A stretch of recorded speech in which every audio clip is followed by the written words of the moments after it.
Bousiller mon travail, c'est la spécialité de mes protégés. Cette fois, elles se sont surpassées et j'ai dû regarder sous leur monde.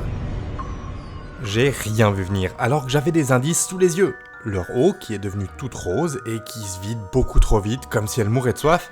Et de la sciure dans le grand dehors qui vient de je ne sais où.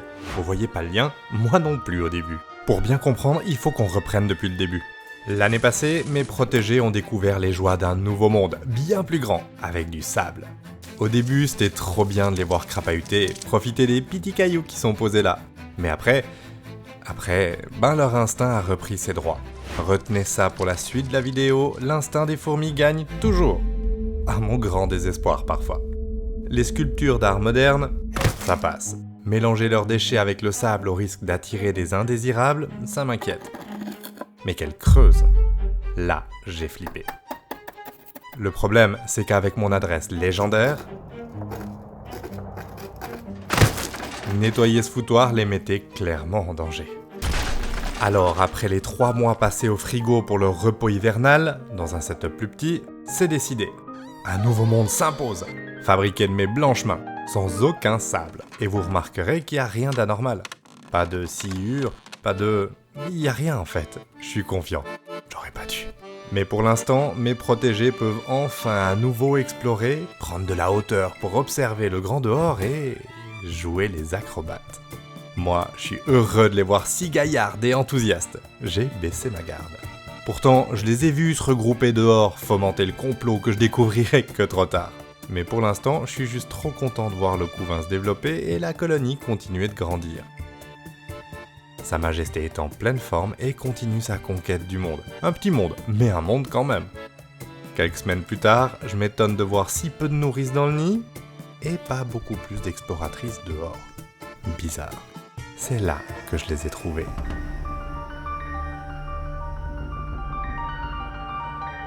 Le complot prend de l'ampleur. Ces dames se dérobent à ma surveillance et des commandos sont envoyés discrètement pour s'immiscer derrière les lignes ennemies. Après coup, je me rends compte que c'était un indice de ce que tramaient ces crapules. Je comprends pas que je me fasse encore avoir après 5 ans de compagnonnage avec cette colonie. Moi, à ce moment, je trouve ça juste trop marrant. Et je retourne voir dans le nid où je trouve ça. Attendez, on voit mieux de l'autre côté. Là, l'eau, elle est toute rose. C'est pas la couleur normale de l'eau. Je flippe un coup avant de me souvenir que c'est pas trop grave, même si je sais pas exactement à quoi c'est dû. Je change quand même la réserve d'eau par acquis de conscience. Mais ça me fait réaliser un truc. En mars, à la fin de l'hiver, j'avais changé les réserves d'eau des 2 tubes. Et là, 1 mois après, l'une est vide et l'autre presque aussi. Normalement, ça tient des mois, surtout avec un abreuvoir dans l'air de chasse. C'est pas normal, je commence à m'inquiéter. Enfin! Vous allez voir, elles sont trop fortes. Dans le même temps, en regardant attentivement dans le grand dehors, je découvre, dans un coin arrière, un trou. Et un autre, à l'avant, caché par la plante artificielle. Ça m'intrigue un peu, mais c'est pas les premières à me faire ça. Mes Camponotus nicobarensis, pour qui j'avais fabriqué ce monde, et qui ont été les premières aventurières à découvrir ce bel endroit, s'étaient aussi amusées à ce petit jeu. Et j'avais prévu le coup. Pour le sol, j'avais pris de la glaise, mélangée à du sable, dans des proportions qui rendent le tout hyper solide. Assez pour empêcher mes aventurières de creuser, ou juste de quoi les distraire un peu sans mettre en péril la structure de leur monde. En 2 ans, elles avaient à peine réussi à égratigner le sol.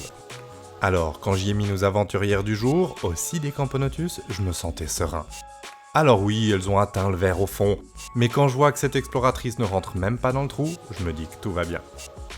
Surtout que dans le nid, le couvain se développe fort bien, et de nouvelles copines sont sur le point de renforcer la colonie. C'est peut-être ça le problème. Que le nid soit rempli de couvains, c'est super, mais que le gros de la colonie soit dehors, c'est moins super. Elle manque de place. Progressivement, je vois apparaître ça. On dirait de la sciure de bois. Bizarre, parce qu'il n'y a aucun morceau de bois dans leur monde. Et je vous rappelle que le sol est trop dur pour creuser. Enfin, vraiment ? On se souvient de leur détermination avec le sable pour modeler leur monde à leur convenance et pour creuser à s'en déboîter les mâchoires. Oui. Je me précipite alors vers un des trous et... C'est pas de la sciure, ça. C'est le surplus d'une excavation qui est en cours qui m'a échappé alors qu'elle se déroule sous mes yeux. Là où leurs cousines n'ont rien pu faire en 2 ans, elles ont réussi en 1 mois. Comment ? Ça, je le comprendrai que plus tard, mais je peux déjà vous dire qu'elles sont hyper malignes. Pour l'instant, je suis scotché et un poil amusé par leur capacité à toujours me prendre de vitesse.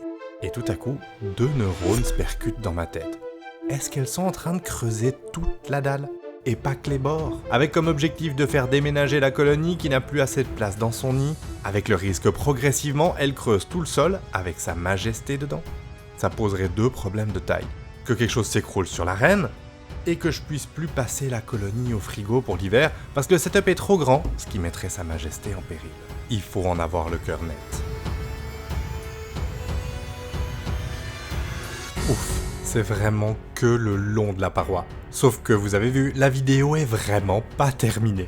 Mais pour l'instant, moi, il y a un côté trop bien à les voir s'acharner, millimètre après millimètre. Les semaines s'écoulent et je les observe avec un certain plaisir. Creuser pour faire se rejoindre cette galerie improvisée. Les restes sont méthodiquement entreposés dans l'aire de chasse et finalement, elles y arrivent. C'est là que les ennuis commencent vraiment. Elles ont fini leur galerie. Et pourtant, je continue de trouver progressivement de la glaise dans le grand dehors. D'autres trous font progressivement leur apparition. Et d'autres galeries. Toujours le long des parois. Quelle bande d'acharnés! Mais le point le plus important, les galeries sont la plupart du temps vides. Ou presque. Dans le nid. Toujours pareil. Et dehors, ça se vide un peu. Il y a un truc qui colle pas. Elles sont plus nombreuses normalement. Et là, je constate, après m'être attelé une fois de plus au nettoyage de tout ce foutoir, que les quantités de glaise sont étrangement élevées par rapport à leur petite galerie latérale. J'ai essayé de faire cracher le morceau à sa majesté, mais elle est restée muette. Étonnant. C'est pas elle qui va vendre la mèche, alors je repars en inspection et c'est à ce moment que je tombe sur ça. Autant qu'elles arrivent à creuser contre les parois où il y avait une amorce de trou, je veux bien. Mais au milieu de rien, il y a une angoisse qui commence à gonfler au fond de moi. Pour en avoir le cœur net, faut que je retourne voir sous l'aire de chasse. Surtout que lors de mon dernier contrôle, j'ai pas regardé dans le secteur où il y a ce trou. Mais avant de faire paniquer toute la colonie en déplaçant leur monde, je veux savoir si ce que je crains est seulement possible. Et là, j'ai peut-être une explication. Le sol que j'ai fait, il est vraiment solide. Genre, vraiment. Il a résisté à mes Camponotus nicobarensis qui avaient pourtant réussi à creuser au travers d'un nid pour s'évader. Quand même. Mais vous savez ce qui se passe quand on ajoute de l'eau à ce mélange séché? Même des années après.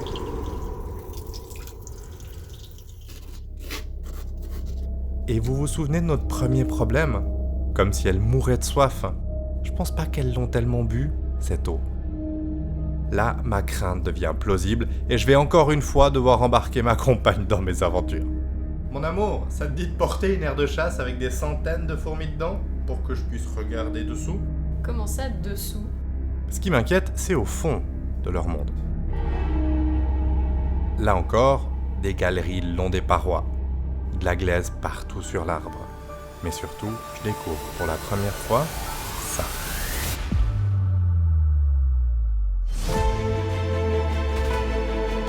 Ça sent pas bon. C'est parti. Bon. Jamais j'aurais imaginé qu'elle réussirait à creuser des galeries comme ça. Je suis partagé entre un profond découragement et une intense admiration. Elles sont incroyables.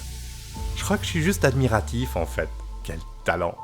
Le souci pour moi, ce sera de savoir comment gérer l'hiver, parce que d'habitude, je débranche la grande aire de chasse pour en donner une petite qui passe dans mon frigo, mais là, je vois pas comment je vais les déloger. Bon, une chose à la fois. Pour l'instant, il leur faut un nid plus grand, histoire qu'elles arrêtent de chercher plus d'espace. Mais ça, ce sera pour la prochaine fois. Maintenant, pour voir pourquoi j'aurais dû me méfier un peu de ces crapules, venez voir quand je leur ai donné pour la première fois du sable. C'était épique.